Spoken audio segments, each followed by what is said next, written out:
नमस्कार, लीनाचे स्वयंपाकघरमध्ये मी लीना आपलं स्वागत करते। आज या स्वयंपाकघरात तुम्हाला संध्याकाळच्या चहासोबत किंवा पार्टीसाठी परफेक्ट अशी स्नॅकची रेसिपी पाहायला मिळणार आहे। ती म्हणजे पोहा फिंगर्स। करायला खूप सोपी आणि कमी साहित्यात। चला तर मग आजच्या या रेसिपीला सुरुवात करूयात। मिक्सरच्या भांड्यामध्ये 1 वाटी निवडलेले पोहे घेऊयात। भांड्याला झाकण लावून त्याची पावडर बनवून घेऊयात। तयार केलेले पावडर एका भांड्यामध्ये घ्यायचे। पोह्याची पावडर चाळली नाही तरी चालेल, पण ते व्यवस्थित बारीक वाटली गेली पाहिजे। मध्यम आकाराचे 3 बटाटे उकडून साल काढून किसून घेतलेले आहेत। किसलेले बटाटे घालूयात।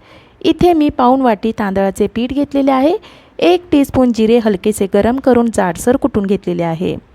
10 ते 12 मिरे जाडसर कुटून घेतलेले आहेत ते घालूया। 1 टीस्पून काळं मीठ घेतले। चमच्याच्या साहाय्याने मिक्स करून घेऊयात। मसाले आपले व्यवस्थित मिक्स करून झालेले आहे। आता याच्यामध्ये थोडं तांदळाचे पीठ घालूया। चमच्याच्या साहाय्याने व्यवस्थित मिक्स करून घेऊयात। तांदळाच्या पिठाऐवजी तुम्ही मैदा घातला तरी चालेल। चमच्याने व्यवस्थित मिक्स होत नाही म्हणून हाताने मिक्स करून घेऊयात। हाताने मिक्स केल्यामुळे तांदळाच्या पिठाचा अंदाज घेता येईल। फिंगर्स करण्यासाठी पीठ आपल्याला मऊ मळून घ्यायचं आहे। पीठ मळत असताना पाण्याचा अजिबात वापर करायचा नाहीये। मिश्रणामध्ये मावेल एवढंच तांदळाचे किंवा मैद्याचे पीठ घालायचं आहे।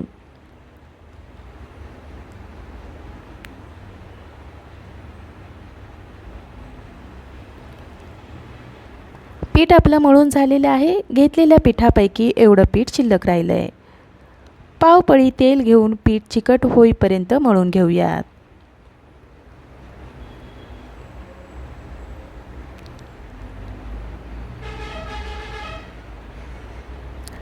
पीठ आपलं छान मळून झालंय। आता पीठ भिजवत वगैरे ठेवायचं नाहीये, लगेचच आपण याचे फिंगर्स बनवायला घेऊयात। लिंबूच्या आकार एवढा गोळा घ्यायचा आहे। गोळा जरा एकसारखा मळून घ्यायचा आहे। पोळपाटावर गोळा घेऊन व्हिडिओमध्ये दाखवल्याप्रमाणे लांबट असा त्याचा रोल बनवून घ्यायचा आहे। अगदी लाटण्याचा आकार असतो तसाच।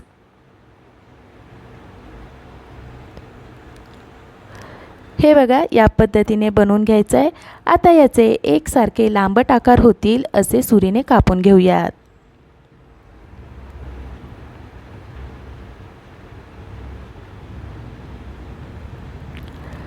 कापल्यानंतर हे फिंगर्स आपण आता ताटामध्ये ठेवूयात।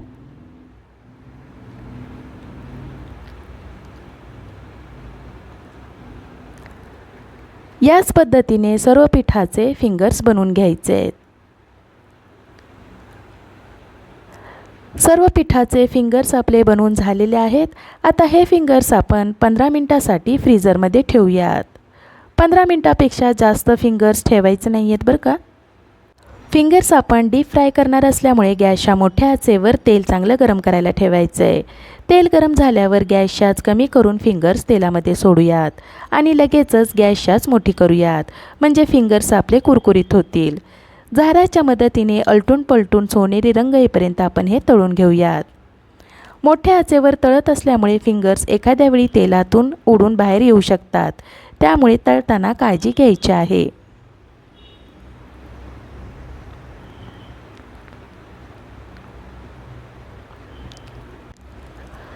दहा ते 12 मिनिटे झालेली आहेत।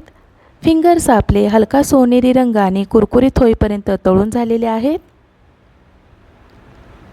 तळलेले फिंगर चाळणीमध्ये काढूयात, म्हणजे जास्तीचं तेल खाली ठेवलेल्या ताटामध्ये निथळेल। याच पद्धतीने शिल्लक असलेले पोह्याचे फिंगर्स तळून घ्यायचे आहेत। फिंगर्स तुम्ही चाळणीऐवजी टिश्यू पेपरवर सुद्धा काढू शकता। फिंगर्स तुम्हाला मी तोडून दाखवते। आतून कसे पोकळ झालेले आहेत आणि कमी तेलकटही झालेत, तसेच कुरकुरीत सुद्धा झाले आहेत बरं का। तयार झालेले पोह्याचे फिंगर्स टोमॅटो केचपसोबत खायला द्या, खूप भारी लागतात। संध्याकाळच्या चहासोबत किंवा पार्टीसाठी असे पोहे फिंगर्स तुम्ही नक्की करून बघा, तुम्हाला जरूर आवडेल। मला आशा आहे आजच्या या रेसिपीची तुम्हाला थोडीफार मदत झाली असेल। आजची ही रेसिपी तुम्हाला आवडली असेल तर लीनाचे स्वयंपाकघर या यूट्यूब चॅनलला लाईक, शेअर आणि सबस्क्राईब करायला विसरू नका. धन्यवाद.